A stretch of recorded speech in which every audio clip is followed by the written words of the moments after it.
देखिए हम सब इंसान हैं, डीमोटिवेशन आएगी। फजर की नमाज सबसे भारी है और सबसे इफ़ेक्टिव भी है। सबसे इफ़ेक्टिव इसलिए है क्योंकि उसमें नफ्स की अच्छी खासी जिहाद है। जितनी चीज़ नफ्स की जिहाद है उतनी इफ़ेक्टिव होती है, ठीक है।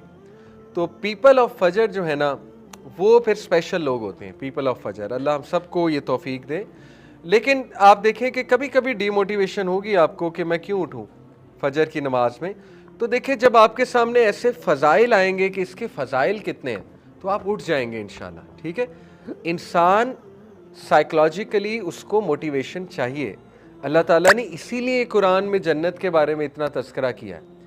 ये फेक कॉन्सेप्ट है कि जन्नत को जहन्नम के से जला दूं और जहन्नम को जन्नत के पानी से बुझा दूं। ये जो एक जुमला कहा जाता है अक्सर, और कोई ज़रूरत नहीं जन्नत जहन्नम की मोटिवेशन की, बस इश्क होना चाहिए।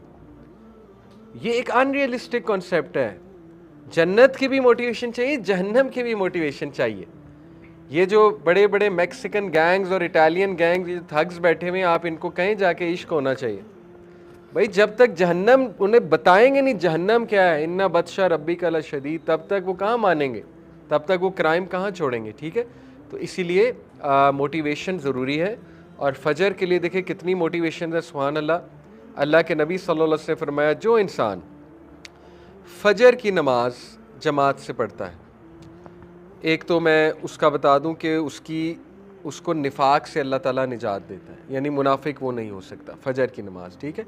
इसी तरह अल्लाह के नबी सल्लल्लाहु अलैहि वसल्लम ने फरमाया, अगर तुम्हें फजर और इशा की नमाज का रिवॉर्ड पता लग जाए तो तुम रींग कर भी आओ, मस्जिद रींग कर भी आओ, अगर तुम्हें रींग कर भी आना पड़े, इतना रिवॉर्ड है, ठीक है। फिर नबी सल्लल्लाहु अलैहि वसल्लम ने फरमाया कि खुशखबरी दे दो उन लोगों को जो अंधेरे में मस्जिद में जाते हैं फजर की नमाज के लिए, अंधेरे में चल के।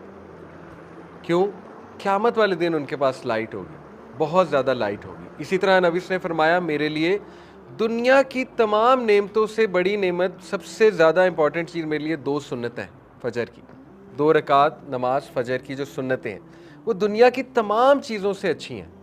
अब देखिए कितनी मोटिवेशन आ गई, ठीक है।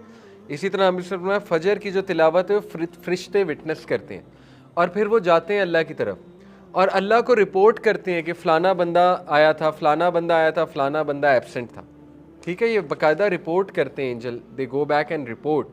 तो कितने फ़वाइद हैं।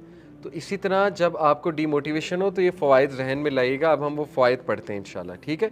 सबसे बेहतरीन ये हदीस कमाल है।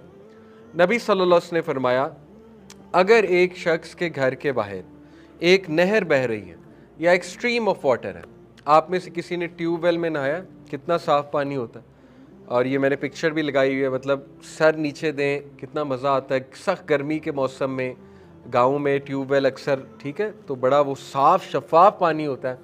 नबी सल्लल्लाहु अलैहि वसल्लम ने फरमाया, अगर किसी शख्स के घर के बाहर एक नहर बह रही है और उसमें 5 बार डुबकी मारे तो क्या कोई उस पर डर्ट रहेगी? साहबा ने कहा, नहीं या रसूल अल्लाह। नबी सल्लल्लाहु अलैहि वसल्लम ने कहा, यही मामला नमाज का है। जो शख्स 5 वक्त नमाज पढ़ रहा है उसके गुनाह माफ़ हो जाएंगे, उस पर कोई डर्ट नहीं रहेगी।